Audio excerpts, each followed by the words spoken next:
بسم الله الرحمن الرحيم. اعوذ باللہ من الشیطان الرجیم بسم اللہ الرحمن الرحیم وبہ نستعین وہو خیر ناصر ومعین۔ ناظرین محترم، سامعین کرام، آج میری گفتگو کا عنوان پاکستانی ملحد ہے اور اس کے ساتھ ایک غالب کمال ملحد ہے۔ یہ جو دو بندے ہیں، دونوں ملحد تحریے، یہ رسول خدا صلی اللہ علیہ وآلہ وسلم کی ذات مبارک پر کیا کرتے ہیں؟ عجیب عجیب الفاظ کا استعمال کرتے ہیں اور رسول خدا صلی اللہ علیہ وآلہ وسلم کی توہین کرتے ہیں اپنی زبان سے۔ اور جس چیز کے اوپر یہ لوگ اعتراض کرتے ہیں، یہ وہ واقعہ ہے جو بنی قریظہ، جو مدینے کے اندر ایک یہودی خاندان تھا، اس کے ساتھ رسول خدا کا جو عہد تھا، اس کے اوپر یہ گفتگو کرتے ہیں اور کہتے ہیں کہ رسول خدا نے جو ان کو قتل کیا تھا، بنو قریظہ کو، رسول خدا کا قتل عام یہ انسانیت کے خلاف ہے، یہ عقل کے خلاف ہے۔ دیکھیں، جب بھی آپ کسی چیز کے اوپر گفتگو کرنا چاہتے ہیں تو لازمی بات ہے کہ اس کے سیاق و سباق کو ملا کے گفتگو کریں۔ یہ جو ملحد لوگ ہیں، جب بھی یہ گفتگو کرتے ہیں تو کسی بھی واقعے پہ جب یہ گفتگو کرتے ہیں تو اس کے سیاق و سباق کو کاٹ کر گفتگو کرتے ہیں۔ تابن جب آپ ایسا کریں گے تو سامنے والا جو سامع ہے، سننے والا ہے، اس کو اس کے اوپر اشتباہ نظر آئے گا اور جو حقیقی واقعہ ہوگا اس کو وہ نہیں سمجھ سکے گا۔ ابھی میں آپ کو بتاتا ہوں کہ واقعہ بنو قریظہ کیا ہے۔ رسول خدا صلی اللہ علیہ وآلہ وسلم جب مکہ چھوڑتے ہیں اور مدینہ منورہ پہ آتے ہیں، مدینہ منورہ کے اندر پہلے مسلمان موجود تھے، وہاں پر رسول خدا صلی اللہ علیہ وآلہ وسلم وہاں اپنی حکومت قائم کرتے ہیں۔ اس حکومت کے قائم کرنے کے بعد رسول خدا صلی اللہ علیہ وآلہ وسلم مدینہ کے اندر جو دوسرے قبائل موجود ہوتے ہیں، یہودی قبائل، مثال کے طور پر بنو قینقاع ہے یا بنو نذیر ہے یا بنو قریظہ ہے، ان کے ساتھ رسول خدا معاہدہ کرتے ہیں کہ اگر آپ کے ساتھ کوئی جنگ کرے گا تو ہم آپ کا ساتھ دیں گے، اگر ہمارے ساتھ کوئی جنگ کرے گا تو آپ کیا کریں گے؟ ہمارا ساتھ دیں گے، مقابلے میں آپ ان کا ساتھ نہیں دیں گے۔ یہ معاہدہ ہو جاتا ہے۔ لیکن وقت گزرنے کے ساتھ ساتھ بنو قینقاع، بنو نذیر اور بنو قریظہ یہ کیا کرتے ہیں؟ عہد شکنی کرتے ہیں۔ اس عہد شکنی کے بعد بھی رسول خدا ان کو کیا کر دیتے ہیں؟ معاف کر دیتے ہیں۔ بنو نذیر چلا جاتا ہے وہاں سے، بنو قینقاع بھی چلا جاتا ہے اور بنو قریظہ کے ساتھ رسول خدا صلی اللہ علیہ وآلہ وسلم اس پہلی عہد شکنی کے باوجود دوبارہ عہد کرتے ہیں۔ جب آپ دوبارہ اس کے ساتھ عہد کرتے ہیں، ایک بات اور آپ کو یہاں بتاتا چلوں کہ جو بنو قریظہ قبیلہ تھا نا، یہ یہودیوں کے نزدیک ایک گھٹیا اور پست قبیلہ شمار ہوتا تھا۔ اگر بنو قریظہ کا کوئی بندہ قتل ہو جاتا تو ان کو آدھی دیت دی جاتی تھی، اگر دوسرے قبیلوں کا کوئی بندہ قتل ہوتا تو وہ پوری دیت لیتے تھے۔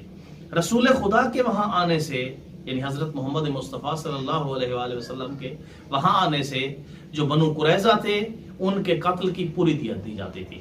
یعنی یہ امتیاز تھا اسلام کا۔ اسلام فقط مسلمانوں کے لیے فائدہ مند ثابت نہیں ہوا، جنہوں نے کلمہ پڑھا فقط ان کے لیے فائدہ مند ثابت نہیں ہوا، بلکہ ساتھ ساتھ رہنے والے اور لوگوں کو بھی اسلام نے حقوق دلوائے ہیں۔ یہ اسلام کا حسن ہے۔ بہت سارے قبیلے مل کر بنو نذیر، بنو قینقاع اور اس کے علاوہ بھی اور بھی قبیلے جمع ہو کر مدینہ کے اوپر حملہ کرنا چاہتے ہیں۔ اس جنگ کو جنگ خندق کہا جاتا ہے اور اس کا دوسرا نام کیا ہے؟ غزوہ احزاب ہے۔ احزاب کا معنی ہے، یہ حزب کی جمع ہے، احزاب یعنی بہت سارے گروہ کا جمع ہو جانا اور ایک بہت بڑا لشکر تیار کر لینا۔ جب یہ مدینہ کے اوپر حملہ کرنے کی کوشش کرتے ہیں تو رسول خدا جناب سلیمان فارسی رضی اللہ تعالیٰ عنہ کے مشورے سے کیا کرتے ہیں؟ اس مدینہ کے گرد خندق کھودتے ہیں۔ آپ صلی اللہ علیہ وآلہ وسلم جنگ کے لیے چلتے ہیں، آپ کی تعداد 3000 ہوتی ہے اور مقابلے میں جو لوگ آتے ہیں، یہودی اور کفار وغیرہ، ان کی تعداد 10,000 تھی، یعنی کافی زیادہ تھی۔ یہاں پر جو بنو قریظہ ہے، حق یہ بنتا ہے کہ بنو قریظہ کو چاہیے تھا کہ وہ رسول خدا کا ساتھ دیتے اور مسلمانوں کا ساتھ دیتے، کیونکہ ان کے ساتھ معاہدہ ہو چکا تھا۔ لیکن بنو قریظہ اس کے مخالف پہ عمل کرتے ہیں۔ پہلی بات یہ ہے کہ بنو قریظہ کفار کو اور یہودیوں کو رشت پہنچاتے ہیں، اس کے اندر تقریباً 1500 تلواریں اور 2000 نیزے وہ خندق کے پار جو یہودی موجود ہوتے ہیں ان کی طرف پہنچاتے ہیں. یہ پہلی عہد شکنی تھی. اب دوسری عہد شکنی وہ کیا کرتے ہیں؟ بنو قریظہ نے دیکھا کہ اب مسلمان نہیں ہیں، مسلمان جنگ کے لیے چلے گئے، پیچھے ان کے بچے اور ان کی خواتین موجود ہیں مسلمانوں کی. تو وہ رات کو پروگرام بناتے ہیں، کہتے ہیں کہ ہم مسلمانوں کے بچوں اور خواتین کے اوپر حملہ کرتے ہیں. اب آپ اپنے مائنڈ میں سوچیں کہ رسول خدا کا ان کے نوجوانوں کو قتل کرنا انسانیت سوز ہے، یا بنو قریظہ کا مسلمانوں کے بچوں اور خواتین کے اوپر حملہ کرنا انسانیت سوز ہے؟ آپ جس مسلک سے بھی تعلق رکھتے ہیں، جس مذہب سے بھی تعلق رکھتے ہیں، ملحد ہیں، دہریے ہیں، آپ یہودی ہیں، آپ بت پرست ہیں، آپ ہندو ہیں، کسی بھی مذہب میں ایسا نہیں ہے کہ کسی دوسرے فریق کے بچوں اور عورتوں کے اوپر حملہ کیا جائے. آپ ملحد ہیں، انسان تو ہے نا، آپ کے اندر انسانیت تو ہے نا. آپ ان کے جوانوں کے قتل کو اٹھا رہے ہیں، بنو قریظہ کے جوانوں کے قتل عام کو اٹھا رہے ہیں. وہ جو بنو قریظہ رسول خدا کے بچوں اور خواتین کے اوپر حملہ کرنا چاہتے تھے، آپ کو وہ نظر نہیں آتا؟ آپ کیسے انسان ہیں؟ آپ کے اندر انسانیت نہیں ہے؟ آپ کی انسانیت مر چکی ہے؟ کہاں چلی گئی آپ کی انسانیت؟ جب مسلمان خندق میں حملہ جب مسلمان خندق کی جنگ کے لیے گئے تو بنو قریظہ پیچھے سے حملہ کرنا چاہتے تھے. یہ تو رسول خدا کو خبر ہو جاتی ہے، آپ کو جوانوں کو واپس بھیجتے ہیں، اور وہاں جو بوڑھے موجود ہوتے ہیں وہ اللہ اکبر کی صدائیں بلند کرتے ہیں. اسی خوف سے پھر بنو قریظہ مسلمانوں کے اوپر حملہ نہیں کرتے. آپ کو یہ ان کی عہد شکنی نظر نہیں آتی؟ آپ کو رسول خدا کا وہ اقدام نظر آتا ہے جو اس عہد شکنی کے بعد ہے. دیکھیں، کوئی بھی سزا جرم کے بعد وہ سزا کیا ہے؟ رحم کی مستحق نہیں ہوتی، رحم کی مستحق نہیں ہوتی.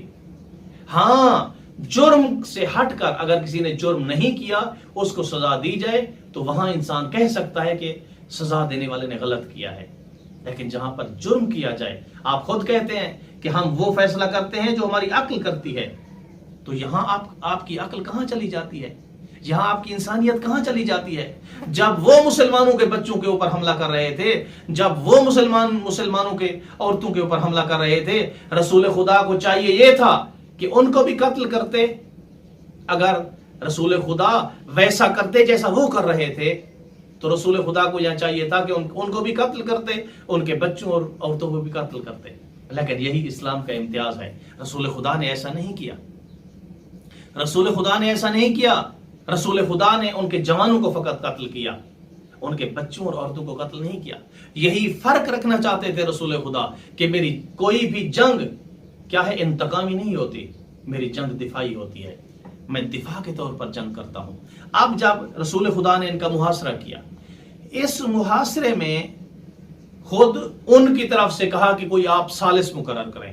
سعد بن معاذ کو ثالث مقرر کیا جاتا ہے. سعد بن معاذ صحابی رسول ہیں رضی اللہ تعالی عنہ، ان کو کیا کیا جاتا ہے؟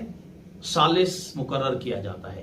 اب ایک بات اور یاد رکھیں، جب یہ معاہدہ ہو رہا تھا بنو قریظہ کے ساتھ، اس وقت ایک شک لکھی گئی تھی، جو کوئی کیا ہے قبیلہ دوسرے کے ساتھ عہد شکنی کرے گا تو اس کی سزا تورات کے مطابق ہوگی، قرآن کے مطابق نہیں ہوگی. تورات کے اندر کون سی سزا تھی؟ تورات کے اندر سزا یہ تھی کہ اگر ایک گروہ دوسرے سے عہد شکنی کرتا ہے اس کی سزا یہ ہے کہ عورتوں اور بچوں کو بچا لیا جائے گا اور جنگجو مردوں کو قتل کر دیا جائے گا. یہ ان کی تجویز کردہ سزا تھی جو مسلمانوں نے ان کو دی ہے. اب سعد بن معاذ سے کہا گیا کہ آپ فیصلہ کریں. رسول خدا نے کہا ٹھیک ہے، سعد بن معاذ فیصلہ کرتے ہیں. تو سعد بن معاذ نے یہی فیصلہ کیا کہ بنو قریظہ کے جو جنگجو ہیں جنہوں نے عہد شکنی کی ہے اور مسلمانوں کی عورتوں اور بچوں کے اوپر حملہ کرنے کی کوشش کی ہے، ان کو قتل کر دیا جائے، ان کے بچوں اور ان کی خواتین کو کیا دیا جائے؟ تحفظ دیا جائے. یہ اسلام ہے، یہ اسلام ہے. آپ مجرم کے جرم کو نہیں دیکھ رہے، آپ مجرم کی سزا کو دیکھ رہے ہیں. ایک بندہ آپ کے بیٹے کو قتل کرتا ہے، حارث سلطان صاحب، میں آپ سے گفتگو کر رہا ہوں، غالب کمال صاحب، ایک بندہ آپ کے بھائی کو قتل کرتا ہے. اگر آپ رشتہ داروں کو کی کیا احترام جانتے ہیں، آپ کے بیٹے کو قتل کرتا ہے اور قتل کرنے کا ارادہ کرتا ہے، آپ کے گھر کے اوپر حملہ کرتا ہے، آپ جاتے ہیں عدالت کے اندر، عدالت کے اندر جاتے ہیں اور سامنے والا کہتا ہے، اور عدالت اس کو پھانسی دے دیتی ہے، عدالت اس کو پھانسی دے دیتی ہے، تو سامنے والا کہتا ہے کہ عدالت نے ظلم کیا ہے. آپ کیا کہیں گے؟ ظلم ہے؟ نہیں ہے ظلم. اس نے جرم کیا ہے، آپ کے بھائی کو قتل کیا ہے یا قتل کرنے کا ارادہ رکھتا ہے، تو ظلم نہیں ہے. یہ جرم کے بعد جو سزا ہوتی ہے وہ ظلم نہیں ہوتی، اس جرم کو دیکھا جاتا ہے. ہر انسان کا عقل یہی کہتا ہے کہ کوئی قانون ہونے چاہیے جن کے ذریعے جرائم کو ختم کیا جائے. تو رسول خدا نے جو ان کو سزا دی وہ رسول خدا نے طے نہیں کی تھی، ان کی کتاب کے مطابق وہ سزا تھی، تورات کے مطابق سزا تھی، اور ان کے ایک حلیف قبیلے کے سردار سعد بن معاذ نے وہ سزا کیا کی تھی؟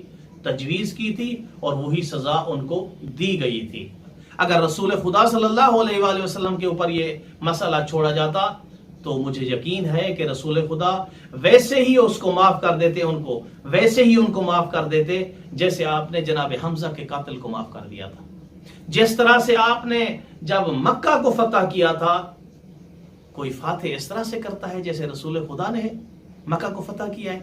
جب فاتح کسی ملک اور کسی ریاست کو فتح کرتے ہیں تو وہاں خون کی ندیاں بہہ جاتی ہیں، وہاں ان کا قتل عام کرتا ہے. واحد فاتح تھا دنیا کا، واحد فاتح حضرت محمد مصطفیٰ صلی اللہ علیہ وآلہ وسلم واحد فاتح تھا جس نے مکہ کو فتح کیا، ایک بندے کا خون بھی نہیں بہایا، حتیٰ کہ اپنے چچا کے قاتل کو بھی معاف کر دیا.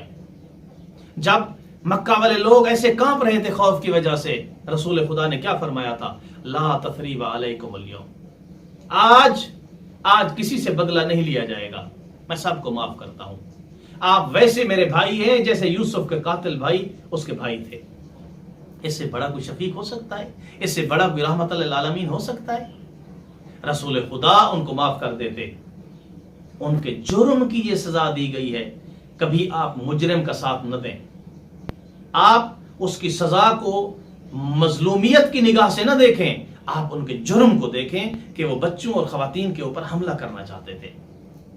دعا ہے کہ اللہ تعالیٰ آپ کو ہدایت دے اگر آپ ہدایت کے لائق ہیں، اور ہمیں تحقیق کرنے اور تحقیق کے اوپر عمل کرنے کی توفیق عطا فرمائے. والحمدللہ رب العالمین.